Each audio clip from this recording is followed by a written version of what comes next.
Subscribe करें और bell दबाएं ताकि कोई खबर रह न जाए। अस्सलामुअलैकुम नाज़रीन, प्रोग्राम में आपको खुशामदीद कहेंगे। मैं हूं आपके साथ सहरिश ज़ुहैब। जैसा कि आप जानते हैं, प्रोग्राम में मेरे साथ मौजूद हैं हस्बे मामूल नज़ीर लगारी साहब। स्काइप पर हमें ज्वाइन कर चुके हैं और अपने फॉर्मेट के मुताबिक मुख्तलिफ क्लिप्स हम शामिल करते हैं और मुख्तलिफ मौज़ूआत पर होते हैं, जिनमें फिर लगारी साहब गुफ्तगू सुनने के बाद अपना तज्ज़िया भी देते हैं। सबसे पहले जो हम क्लिप शामिल करने जा रहे हैं वो BNP की हुकूमत से नाराज़गियों के हवाले से है। असद उमर साहब और परवेज़ खटक साहब मुलाकात के लिए गए, लेकिन बेनतीजा रही मुलाकात, नाकाम हुए। कुछ मानने में नहीं आ रही BNP मैंगल, और उनकी जानिब से यही कहा गया है कि तहरीरी तौर पर मुआहदा हुआ था, 1 साल का टाइम फ्रेम भी दिया गया था, बराह रास्त कभी वज़ीर-ए-आज़म ने रब्ता नहीं किया है।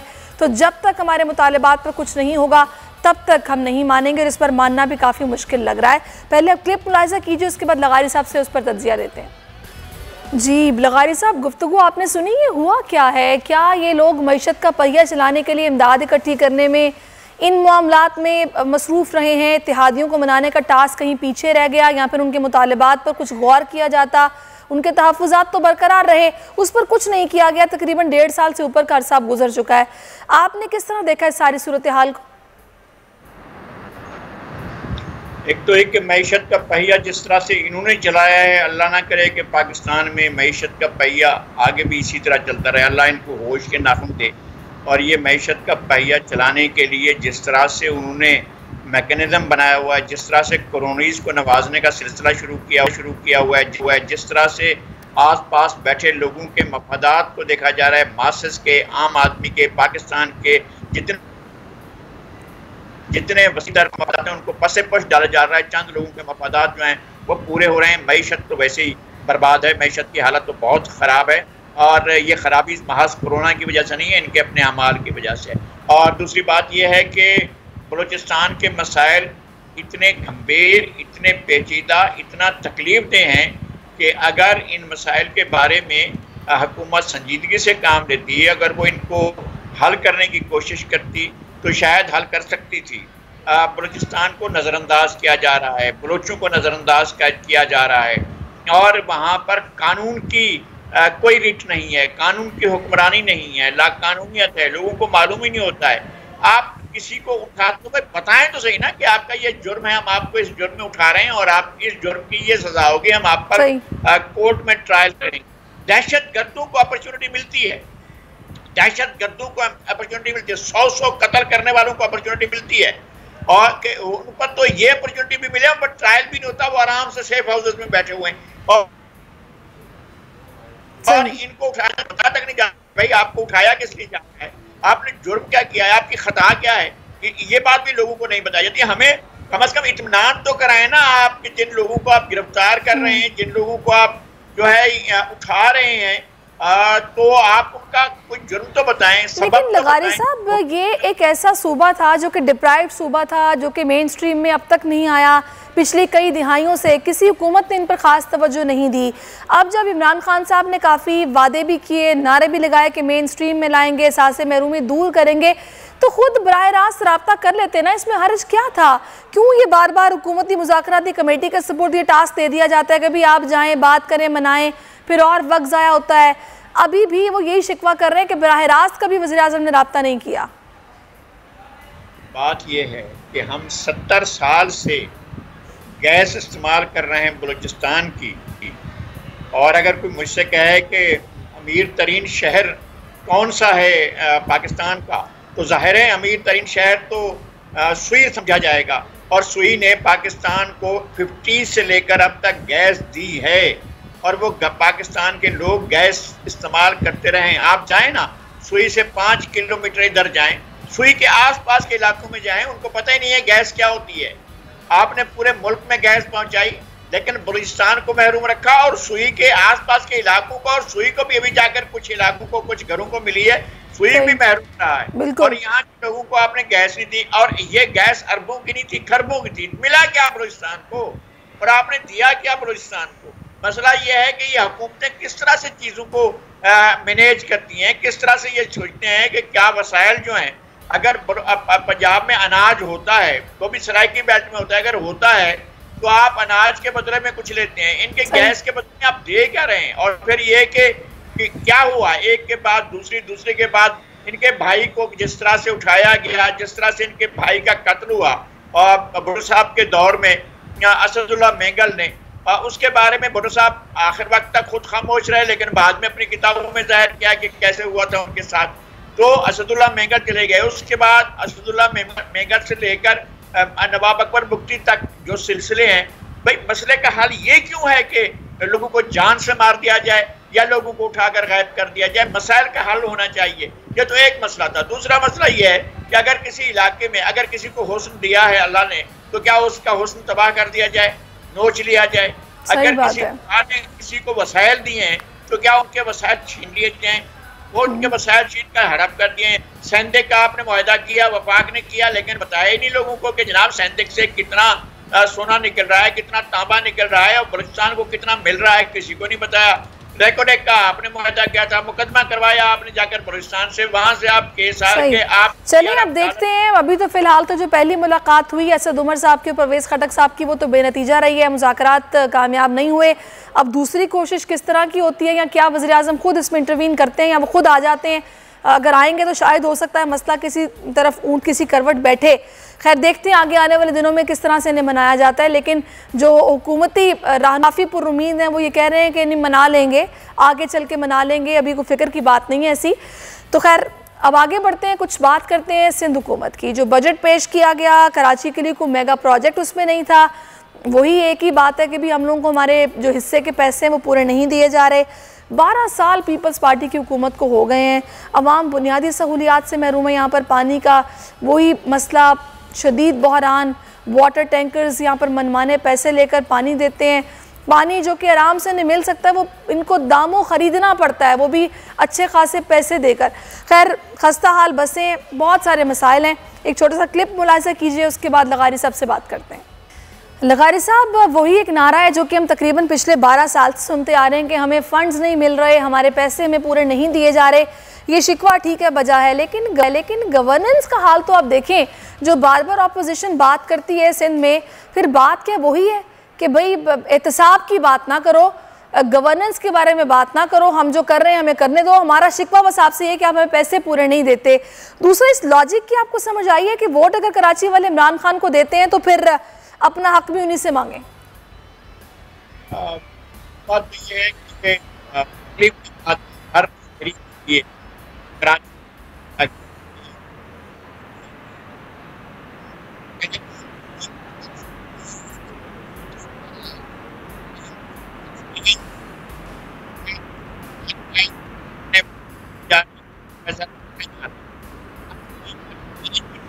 12 साल की ये हुकूमत है और पीपल का जो वे ऑफ गवर्नेंस है वो आपके सामने है। सड़कें टूटी फूटी हैं, फ्लाईओवर्स एक दो बने हैं और वो भी काफ़ी टाइम लगाकर, काफ़ी अजियत शहरियों को बर्दाश्त करनी पड़ी, जिसके बाद वो फ्लाईओवर्स बनाए गए। लेकिन जो सूरत हाल यहाँ पर ट्रांसपोर्ट की है, बसें जितनी खस्ता हाल हैं, उनके बारे में कुछ नहीं सोचा जा रहा। पानी का जो मसला है वो सदियों पुराना हो चुका है, उस पर कुछ नहीं किया जा रहा। आपको खुद मालूम है कि किस तरीके से टैंकर माफिया यहाँ पर राज करता है, हाइड्रेंट्स पर किस तरीके से पानी वहाँ से लिया जाता है और महंगे दामों छोटे छोटे टैंकर्स आवाम को बेचे जाते हैं। एक छोटी सी टैंकी यहाँ पर पानी की तकरीबन 800 रुपये 700 रुपये में दी जाती है और इस शहर के पास हालांकि पानी मौजूद है, लेकिन ये जो हाइड्रेंट्स, ये जो माफिया बैठा हुआ है, ये शहरियों को पानी उस तरीके से नहीं देने देता कि जिस तरह के उनका हक है।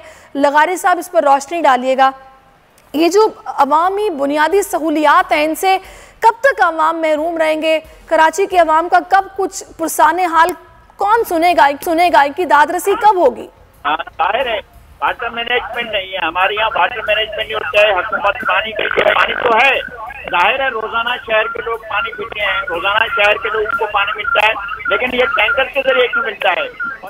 पानी की वाटर सप्लाई क्यों नहीं होती है? पाइपलाइंस क्यों नहीं बिछाई जाती हैं? एक मेगा प्रोजेक्ट होना चाहिए कराची के लिए कि कराची में पानी घर घर पहुंचाने के लिए हुकूमत इंतजाम करे, ये उसकी जिम्मेदारी है।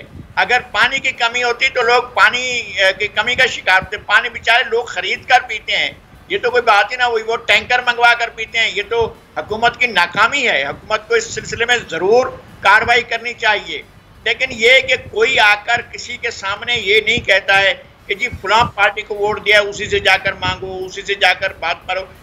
यही क्या है ना, वफाकी हुकूमत ने क्या किया, उसने अपने अपने अरकान असम्बली को जो है वो फंड्स दे दिए। ये इसके खिलाफ थे, इमरान खान साहब जो थे वो इसके खिलाफ थे कि वो अपने अरकान असम्बली को फंड्स नहीं देंगे, लेकिन उन्होंने फंड्स दिए और बाकी जो अपोजिशन की पार्टियां उनके फंड्स रोक दिए हैं, उनको फंड्स नहीं दिए जा रहे हैं। ये भी एक मसला है। फिर सूबे का जो है 2 खरब से जायद का जो फंड है वो उनको दिया नहीं जा रहा है, ये भी एक मसला है। लेकिन उसके बावजूद इस बात का कोई जवाब नहीं है कि सूबाई हुकूमत कराची के लिए प्रोजेक्ट्स ना रखे, कराची के लिए मंसूबे ना बनाए।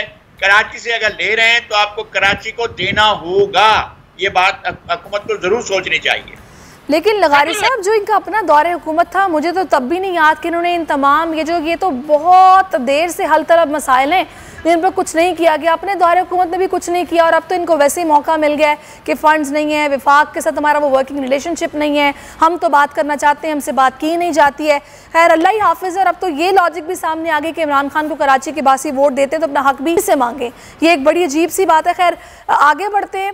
एक और बहुत अहम मामला, डॉक्टर इमरान फारूक का कत्ल हुआ 10 साल पहले 16 सितंबर 2010 में, और अब उस केस का फैसला जारी किया गया, सुनाया गया और जो मुजरिम थे उनको सज़ाएं दे दी गई हैं। एक छोटा सा क्लिप मुलाहिज़ा कीजिए, उसके बाद लगारी साहब से उनकी टेक लेंगे। जी, ये क्लिप आपने मुलाहिज़ा किया। लगारी साहब, बड़े अफसोस के साथ कहना पड़ता है, डॉक्टर इमरान फारूक की अहलिया की हालत आपने देखी कि उनसे बात करना मुश्किल था। पता चल रहा था कि उन्होंने कितना सब्र किया होगा और इस फैसले का कितनी बेसब्री से उन्होंने इंतज़ार भी किया होगा, और जिन हालात का उनको सामना करना पड़ा होगा उन्होंने काफ़ी सब्र से किया होगा।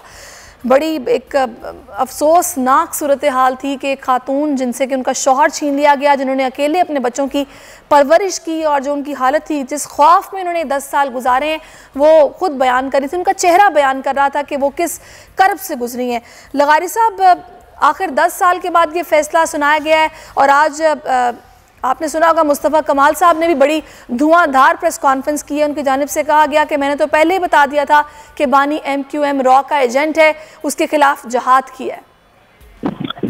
यकीनन ऐसा है कि ये कत्ल का फैसला होना, कम से कम एक कोई फैसला तो हुआ।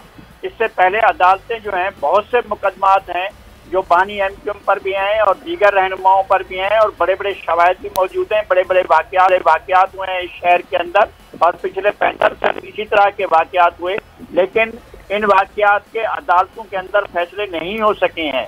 अब अदालत की तरफ से इस्लामाबाद में ये केस चला और वहाँ पर फैसला आया है, तो मेरे ख्याल में इस बात को खुशाइन समझा जाना चाहिए। ऐसा नहीं है कि कोई भी स्टेट या स्टेट के इदारे या कोई अफराद जो है इस तरह की किसी को क्लीन चिट दे दें कि जी आप जो है जो कुछ करते फिरें, आपकी मर्जी है, आप लोगों को कत्ल करते फिरें तो आपसे कोई नहीं पूछेगा, आप लोगों की जान लेते फिरें तो आपसे कोई नहीं पूछेगा। जाहिर है बरतानिया में जिस तरह हुआ, और बरतानिया का जो प्रोग्राम में भी एक छोटा सा ब्रेक लेते हैं, ब्रेक के बाद वापस आते हैं।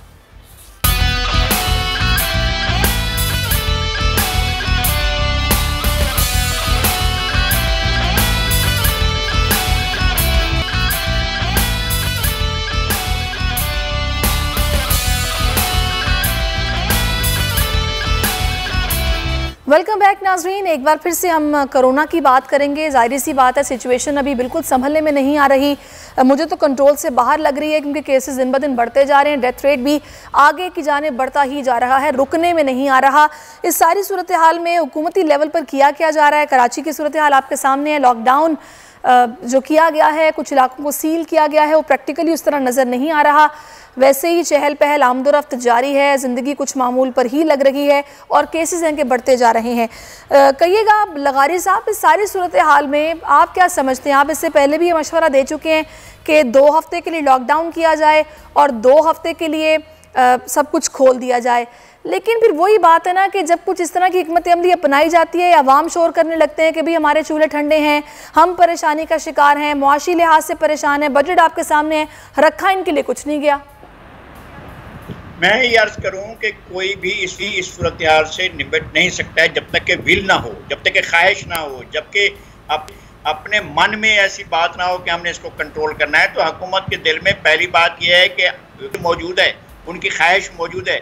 मुझे तो नहीं लगता है कि उनकी ख्वाहिश मौजूद है, मैं ये कह रहा हूँ कि अगर आप कराची में टेस्ट करवाएं तो लाहौर से सूरत हाल कम नहीं होगी। मेरा अपना अंदाज़ा ये है कि शहर के आधे लोग, कम अज़ कम आधे लोग जो हैं इस वक्त कोरोना का शिकार हो चुके होंगे। हमने अंदाजे लगाना शुरू किए हुए हैं कि भाई हाँ इतने लोग होंगे, इतने लोग हो गए होंगे, लेकिन आपने वो अख्तियार नहीं किया, वो फार्मूला नहीं अपनाया, वो उस लॉकडाउन की तरफ नहीं गए। भाई आप कर्फ्यू लगाए ना, ये क्या बात हुई? लोग अगर उसके बावजूद नहीं मान रहे तो फिर रिट खत्म हो गई हुकूमत की। हुकूमत अपना ऐलान करे कि हम नाकाम हो गए और नाकामी के बाद हुकूमत इस्तीफा दे देती है। हुकूमत तो वो इस्तीफा, अगर सुबह हुकूमत नहीं कंट्रोल कर सकते तो इस्तीफा दे, जान छोड़े लोगों की। ये क्या बात हुई कि अगर लोग जो है वो इलाके में, किसी इलाके में लॉकडाउन करती है तो लोग आज़ादाना घूम रहे हैं, सैर कर रहे हैं, तफरीह कर रहे हैं और जनाब याली बैठकर गप्पे कर रहे हैं, सड़कों पर चल रहे हैं, कंधे पर हाथ रखे हुए हैं और लोग चल रहे हैं। बाइक वैसे चल रही हैं, बाइक पर पाबंदी है कि नहीं चलाएंगे, लोग फिर भी डबल सवारी करके जा रहे हैं। ये सारा कुछ हो रहा है। अगर नहीं है सरकार की रेट तो सरकार ऐलान करे जो हम फेल हो गए, और फेल होने के बाद यही तरीका होता है कि रिजाइन करे। सही। चलिए लगारी साहब, इस वक्त हम खुसूसी तौर पर सिंध की बात अभी कर लेते हैं। इस वक्त हमें ज्वाइन कर चुकी हैं शर्मिला फारूकी साहिबा, जो कि सीनियर रहनुमा है पीपल्स पार्टी की, और आज मोहतरमा बेनज़ीर भुट्टो शहीद की सालगिरह का दिन भी है, विलादत का दिन भी है। उनके जन्मदिन के मौके पर बिलावल ने पैगाम भी दिया है। तो सबसे पहले शर्मिला साहिबा, चारों सूबों की जंजीर बेनज़ीर, उनकी कायदाना सलाहियत पर जितनी भी बात की जाए वो कम है। आज बीबी को याद करने का दिन है, हम सुबह से ही उनकी बात कर रहे हैं, लेकिन पीपी और जो विफाक की हमने देखा था कोऑर्डिनेशन, एक रिलेशनशिप जुल्फ़िकार अली भुट्टो के दौर में, उसके बाद उसको कंटिन्यू किया मोहतरमा बेनज़ीर भुट्टो ने। वो जो एक कोऑर्डिनेशन थी, वो जो एक ज़बरदस्ती बॉन्डिंग थी, वो ये वाली पीपल्स पार्टी जब से इक़्तिदार में आई तब से कुछ लूज कर गई, खो गई। ऐसा क्यों हुआ? देखिए, आज शहीद मोहतरमा बेनज़ीर भुट्टो साहबा की 67th बर्थ एनिवर्सरी है और आज बिलखुसूस अगर कोविड-19 के पस मंज़र में हम उनको याद करें तो हमें ये शिद्दत से एहसास होता है कि अगर बीबी साहिबा की क़यादत होती और वो आज मुल्क की वज़ीर आज़म होती तो वो चारों सूबों की जंजीर बन गई। गिलगित बाल्टिस्तान, आज़ाद कश्मीर समेत वो एक नेशनल नैरेटिव डेवलप करती हैं। वो लोगों को कहती कि मैं, आप मत घबराएं, आप हौसला पकड़ें, आपने हिम्मत करनी है। वो तमाम सूबों को साथ लेके चलती हैं, वो किसी में तफरका पैदा ना करती, वो लोगों को कंफ्यूजन का शिकार ना होने देती, वो खुद भी वो काम करती और वो दूसरों से भी कराती। तो आपके तिब्बी माहिरीन आज आपसे कह रहे हैं बीबी एक निडर खातून थी, एक प्रोएक्टिव सोच रखने वाली लीडर थी जो वक्त से पहले सोचती थी। उनको पता था कि ये चैलेंज आने वाला है, उससे निपटने के लिए हमें उस चैलेंज से पहले बढ़ के काम करना, और वो एक नेशनल स्ट्रेटजी डेवलप और वो सबके सामने रखती और उसके ऊपर हम चलते। और आज मुल्क के हालात बहुत मुख्तलिफ होते। देखिए, उनको बहुत पहले मालूम था 2000 मेरे ख्याल 8 में जब उनका 2007 की एंड में जब उनका जलसा था कि स्वात के अंदर स्वात को हमने बचाना है, हमने वहाँ पर पाकिस्तान का झंडा लहराना है। और आपको याद होगा कि एक खातून माँ, एक बहन, एक बीवी, एक इंटरनेशनल आइकॉन होने के बावजूद उनके दिल में बहुत कंपैशन थी। वो लोगों का दर्द समझती थी, वो लोगों की तकलीफ समझती थी। वो बिल्कुल आप वजह फरमा रही हैं शर्मिला साहिबा, इसमें कोई शक नहीं है। लेकिन आप देखिए कि उनके जाने के बाद, जो कि मैं कहूँगी आज दुनिया के किसी भी लीडर में उन जैसी सलाहियत नहीं है, लेकिन उनके जाने के बाद भी आप देखिए कि आसिफ अली जरदारी साहब जब सदर पाकिस्तान थे, उन्होंने नेशनल नैरेटिव डेवलप किया पीपल्स पार्टी के प्लेटफॉर्म से। उन्होंने पूरी तरह किया और फिर स्वात में ऑपरेशन के लिए हम गए और हम वो जीत के आए। और उन्होंने कहा कि ये जंग हमें जीतनी, हमारे पास ऑप्शन नहीं है। ये एक स्टेटमेंट कर सकता है, ये एक वो लीडर कर सकता है जिसके दिल में कौम की तकलीफ का दर्द हो। और आज हम ये देखते हैं कि वो एक सलाहियत, वो एक जज्बा आज के प्राइम मिनिस्टर के अंदर जो है वो मिसिंग है। आज आप देखिए कि वो अगर सिंध आते हैं तो सिंध में वो सिंध के चीफ एग्जीक्यूटिव से मिलना पसंद नहीं करते। वो सिंध में अगर बात की जाती है कि डॉक्टर्स को पर्सनल प्रोटेक्शन इक्विपमेंट दें या डॉक्टर्स को मास्क प्रोवाइड करें तो कहा जाता है कि हम सिंध में गवर्नर राज लगा देंगे।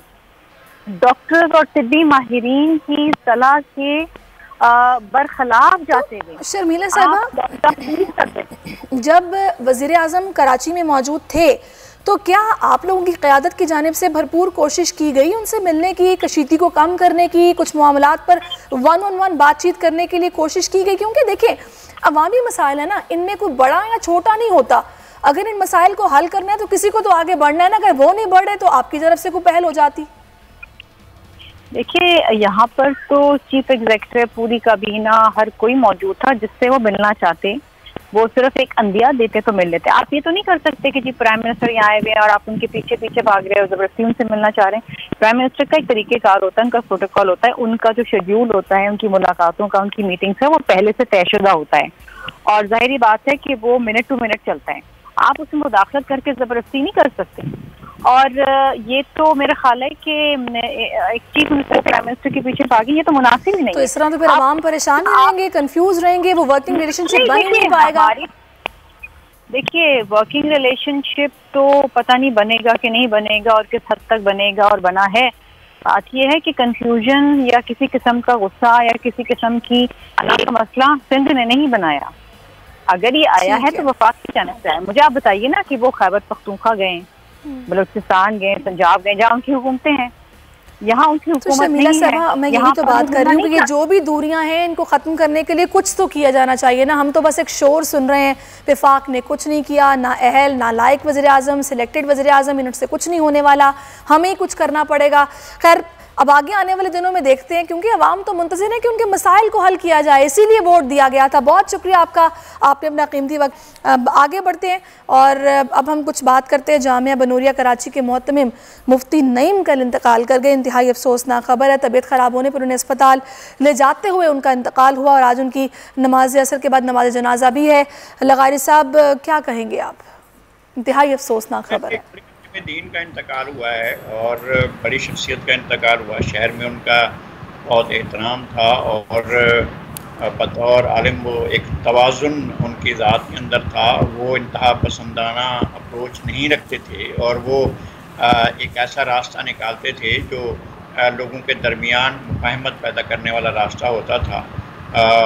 वो बहरहाल एक अच्छे एक सुलझे हुई शख्सियत थे। अल्लाह ताला उनकी मग़फ़िरत करे। एक बहुत ही काबिल एहतराम आलिम दीन थे। अच्छा कहिएगा आप, अभी ये जो सारी सूरत हाल है, ज़ाहिर सी बात है इस्लाम जो है वो भी हमें जो सबक देता है वो सफाई का देता है, परहेज़ का देता है, एहतियात का देता है। तो इस सारी सूरत हाल में जो आपने किरदार देखा है उलमा का, मुफ्ती नईम का, उनको भी आपने सुना है मुख्तलिफ प्रोग्राम्स में भी, इस कोविड की ख़ास तौर पर सूरत हाल में सब्र का जो पैगाम देता है, उसमें आपने उनका किरदार किस तरह देखा है? देखिए उनसे मेरी कुछ मुलाकातें थी, मैं उनसे मिला था और उनसे मुलाकात होती रहती थी। वो एक बहुत ही सुलझे हुए आलिम दीन थे और वो स्पेस रखते थे, वो लोगों को स्पेस देते थे, वो बात करते थे, वो डायलॉग का रास्ता नहीं रोकते थे, वो बातचीत का रास्ता नहीं रोकते थे, वो इजमा के लिए हमेशा कोशिश करते रहते थे, वो क़यास के लिए रास्ता निकालते थे। वो जो है वो कट किस्म की, तंग नज़र किस्म की अप्रोच को अख्तियार नहीं करते थे। बहुत से लोगों ने अब तंग नज़री की जो अप्रोच अख्तियार की हुई है, लेकिन वो सुलह जोई से काम लेते थे और दरमियान का रास्ता निकालते थे। वो मज़हब को हथियार के तौर पर इस्तेमाल नहीं करते थे, मज़हब के ज़रिए लोगों को जो है वो मलायन नहीं करते थे, लोगों के ऊपर ऐसी पाबंदियाँ नहीं लगाते थे जो नारवाओं और मज़हब की आड़ लेकर वो अपने ज़ाती अगरार और ज़ाती मकासद के लिए काम करते हो। बहुत से लोग ऐसे होते हैं जो इस तरह की चीज़ें करते हैं और उनको उनके पेश नज़र ये होता है कि दीन का नाम ले लें और अपने ज़ाती मफादात को पूरा करें, लेकिन वो इस तरह की शख्सियत नहीं। देखिए जब भी कोई मुश्किल पड़ी है उन्होंने अपने तय अपना भरपूर किरदार अदा किया है और बात है वो बेहतरीन उस्ताद भी थे और उन्होंने बहुत सारी तफसीर भी लिखी हैं और वो पढ़ के ज़ाहिर सी बात है एक बहुत अच्छा महसूस होता है। आप बाकायदा एक पता चलता है कि आप एक इल्म हासिल कर रहे हैं। तो उन्होंने अपना किरदार हर जगह पर निभाया है, भले वो फ़ोन कॉल पर मौजूद होते थे, भले वो हमारे साथ हमारे स्टूडियोज़ में मौजूद होते थे, वो अपने तय जितनी आवाम की रहनुमाई कर सकते थे इस्लामी लिहाज से वो करते थे। और ये बिला हम शक कहेंगे कि ये एक खला है जो कभी पुर नहीं हो सकता। एक छोटा सा ब्रेक ले लेते हैं, ब्रेक के बाद वापस आते हैं, आप हमारे साथ रहिएगा।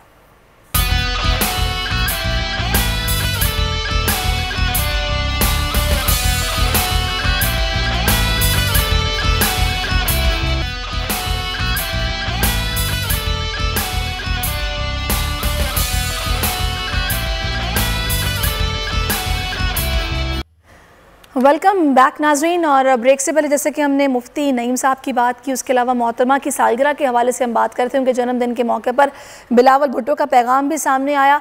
उन्होंने अपनी वालिदा को याद करते हुए पैगाम दिया। मैं चाहूँगी लगारी साहब कुछ अपना आप तजर्बा भी हमसे शेयर करें। यकीनी तौर पर आपकी भी मोहतरमा से मुलाकात रही होगी और आज ख़ास दिन है, उनकी बर्थ एनिवर्सरी है। क्या कहेंगे आप, कैसी खातून थी वो, कैसी सियासतदान थी वो, कैसा पाया आपने उनको? मेरे ख्याल में क़ायद आज़म के बाद जिन दो बड़ी शख्सियात ने पाकिस्तान में, दो तीन शख्सियात थी और भी, यानी ये कि भुट्टो साहब और बेनज़ीर के अलावा भी हुसैन शाही सोहरावर्दी एक बड़ी शख्सियत थे, ख्वाजा नाज़मुद्दीन एक बड़ी शख्सियत थे, यहाँ सिंध से भी कई बड़ी शख्सियात थी, यहाँ पंजाब से बड़ी शख्सियात थी जिन्होंने बाकायदा, मियाँ फ़खरुद्दीन थे, कमाल सियासी लीडर थे, बहुत ही अजीमुल शान सियासी लीडर थे। इसी तरह से मियाँ मुमताज़ दौलताना थे, बहुत ही बाउसूल सियासतदान थे। उन्होंने आमरीत के पूरे दौर में मोहतरमा फातिमा जिन्ना के साथ खड़े होकर सियासत की। इसी तरह से मोहतरमा बेनज़ीर भुट्टो ने सियासत में, जो भुट्टो साहब की शहादत के बाद खला पैदा हुआ था, इतना बड़ा खला था, इतना वसी खला था, उस खला को पुर किया। अवामी जिद्दोजहद में उन्होंने ख़ुद क़यादत की, बरह रास्त उन्होंने लोगों के साथ रहीं और लोगों के दुख सुख में, लोग उनके दुख सुख में शरीक हुए, वो लोगों के दुख सुख में शरीक हुई। वो हमेशा लोगों में से थी, लोगों में रही हैं और लोगों के इन निचले तबकात में जाकर, लोगों के पास जाकर उनके साथ बड़ी मोहब्बत के साथ उनका तर्ज अमल होता था, उनका मिलना जुलना होता था। मेरी तो जाहिर है कि जब अभी भुट्टो साहब की ये केस भी नहीं बना था, मेरी उनसे उस वक्त से मोहतरमा बेनज़ीर भुट्टो से मुलाकात थी और हमारी बहुत देरीना उनके साथ, और उनकी सियासी क़यादत को हमने देखा, उनको उभरते हुए देखा, उनको सियासी मंजरनामे पर पूरी तरह छा जाते हुए हमने देखा है। और मैंने उनके बहुत से इंटरव्यूज़ किए, लेकिन ये लगता है कि एक बहुत पेशेंट, एक बहुत तहम्मुल, एक बहुत ही बड़ा विजडम, एक बड़ी उनके अंदर पाकिस्तान के मामलात को जिस तरह से वो देखती थी। पाकिस्तान उनके लिए कारोबार नहीं था, पाकिस्तान उनके लिए धंधा, पाकिस्तान उनके लिए धरती थी, मादर वतन। लेकिन लगारी साहब, जो हम लोगों ने देखा कि जुल्फ़िकार अली भुट्टो के दौर में पीपल्स पार्टी वफाक की अलामत बन के उभरी, उसी लेगेसी को मोहतरमा बेनज़ीर भुट्टो ने कंटिन्यू किया, वो लेकर चली। लेकिन जैसे ही उनकी वफ़ात हुई, पीपल्स पार्टी कहीं खो सी गई। ऐसा क्यों हुआ? नहीं, ये हमें लग रहा है, ऐसा नहीं है। बिलावल एक पोटेंशियल लीडर हैं और पाकिस्तान में जो खोटों पर खड़े हुए हैं, जो बैसाखियों पर खड़े हुए हैं, अगर उनकी बैसाखियाँ हट जाएं, अगर उनके खूंटे हट जाएं, अगर उनसे उनकी जो सरपरस्ती और उनके ऊपर जो छाँव की जाती है, अगर वो छाँव एक तरफ हो जाए तो पता चल जाएगा कि किस सतह के और किस, यानी कि आपको बिलावल से उम्मीद है और आपको उनमें बेनज़ीर भुट्टो नज़र आ रही हैं? मैं समझता हूँ कि एक बड़ी लीडरशिप मौजूद है। और न सिर्फ ये कि मैं पर्सनली इन बच्चों को जानता हूँ, मैं जानता हूँ कि बिलावल के अंदर क्या पोटेंशियल है और आसफा के अंदर क्या पोटेंशियल है। नो डाउट कि एक बहुत बड़ा पोटेंशियल बख्तावर के अंदर बड़ा पोटेंशियल है। और उन्होंने भी जब प्रोग्राम्स हुए थे सिंध के कल्चर के हवाले से, उनने एक बड़े अंदाज में उन प्रोग्राम्स को किया था। और उनका जहाँ तक इनका आसफा का ताल्लुक है, आसफा एक बहुत बड़ा पोटेंशियल है पाकिस्तान में। वो आगे चलकर उन्होंने एक सियासी किरदार अदा करना है तो मौजूद हैं। मरियम नवाज़ एक बड़ा किरदार है, नो डाउट कि पाकिस्तान की सियासत में मरियम नवाज़ का एक बड़ा किरदार मौजूद है और वो अपना किरदार अदा करेंगी। तो ये नहीं कह सकते कि जी अंधेरा छा गया है, कुछ भी नहीं है। मुल्क में सियासी लीडरशिप मौजूद है और PMLN में भी बड़े बड़े लीडर्स मौजूद हैं जिनको हम कह सकते हैं कि इनकी दयानत पर शुबा नहीं किया जा सकता, इनकी ईमानदारी पर शुबा नहीं किया जा सकता। बड़े लीडर मौजूद हैं और पाकिस्तान की सियासत में। लेकिन सियासतदानों का काम है उनको उस खेल में खेलने दिया जाए। अगर ये तवे उठाकर हम बैठेंगे, एहतसाब के और नायब के तवे हमारे हाथ में होंगे तो लोगों के मुंह काले करते रहेंगे, उससे होगा कुछ नहीं। अब तक क्या हासिल किया है हमने एहतसाब के अमल से? सही। अब उनको एहतसाब करना चाहिए।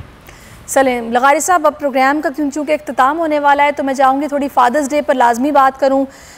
बाप का साया धूप में झुलस कर भी अपनी औलाद के लिए जो सायादार शजर होता है, मैं चाहूँगी कुछ अपना तजर्बा आप हमें बताएं। ज़ाहिर सी बात है, आपके वालिद जिस तरह उन्होंने आपकी परवरिश की और आपको इस मकाम तक पहुँचाया, इस ख़ास दिन के मौके पर आप क्या कहेंगे उनके लिए? मैं तो मिट्टी की निचली तहों में से उभरा हुआ आदमी हूँ। अगर मेरे बाप ना होते, मेरी माँ ना होती, तो मैं तो किसी गली में पड़ा होता, किसी को जो मुझे कोई संभालने वाला ना होता, और मेरी ज़िंदगी कोई ज़िंदगी ना होती। मुझे अपने वालिद ने संभाला, मुझे अपने वालिद ने उनका, मुझे नहीं मालूम, मैं बहुत ही छोटा आदमी हूँ, बहुत ही हकीर आदमी हूँ, लेकिन मेरे वालिद कहते थे कि मुझे मेरे बचपन मुझे याद है कि मेरा बड़ा आदमी है, मेरा बेटा जो है वो बड़ा आदमी है। हालांकि मैं नहीं बना हूँ, उनकी तवक्को के मुताबिक नहीं हो सका है, लेकिन उन्होंने कभी भी मुझे छोटा नहीं समझा, कभी ये नहीं समझा है कि वो बच्चे के साथ डील कर रहे हैं। मुझे आखिरी दिन उनके याद हैं कि बस मैं ज़ाती बातें करके बहुत ज़्यादा जज्बाती हो जाऊँगा। वो एक बाकमाल शख्सियत और हर वालिद होता है। मैं दुआ गो हूँ, अल्लाह ताला आपके वालिद को सलामत रखे। वो स्पेन में हैं, और स्पेन में जो है जिस तरह से वो हैं, मैं तो बिल्कुल ये चाह रहा था कि आपसे बात करूँ, अपने वालिद की बात करें। आपकी वालदा आपके साथ हैं, ये अच्छी बात है कि इस वक्त साथ है, लेकिन ये और अफसोस की बात भी है कि वो इस वक्त जो है वो अकेले होंगे। शायद आपकी वालदा को वहाँ भी होना चाहिए था, वो आपकी वजह से यहाँ पर भी हैं। तो वालिद का तो एक बहुत बड़ा किरदार है, आपके साथ भी एक का बहुत बड़ा किरदार है। आपके वालिद भी एक आदमी है। हम आपस में लगारी साहब, ये तो एक ऐसी फीलिंग है कि जिसको अल्फाज में मेरा ख्याल है एक्सप्रेस ही नहीं किया जा सकता। बेटियां जो अपने बाप के लिए जज्बा रखती हैं वो नाकाबिले बयान है। और बल्कि मैं ये कहूँगी कि आज मैं जो कुछ हूँ, आपके सामने बैठी हूँ, जितना आप मुझे कॉन्फिडेंट देख रहे हैं, और मैं जिस भी मकाम पे हूँ, ये सब कुछ ये मेरे फादर की बैक है, मेरे पास सपोर्ट है उनकी, तो मैं आज इस मकाम पे हूँ। जितनी मोहब्बत कही जाए वो कम है, एक ज़िंदगी कम है। जो मरीम नवाज़ ने भी आज अपने वालिद के लिए पैगाम दिया है, बिल्कुल ऐसी एहसासात है, जज्बात हैं कि ज़िंदगी भी अगर कुर्बान करने के लिए कहा जाए तो वो ये कम है। इसके साथ ही नाज़रीन आपसे इजाज़त चाहेंगे। लगारी साहब, आपका भी बहुत शुक्रिया, अपना बहुत ख्याल, अल्लाह हाफ़िज़।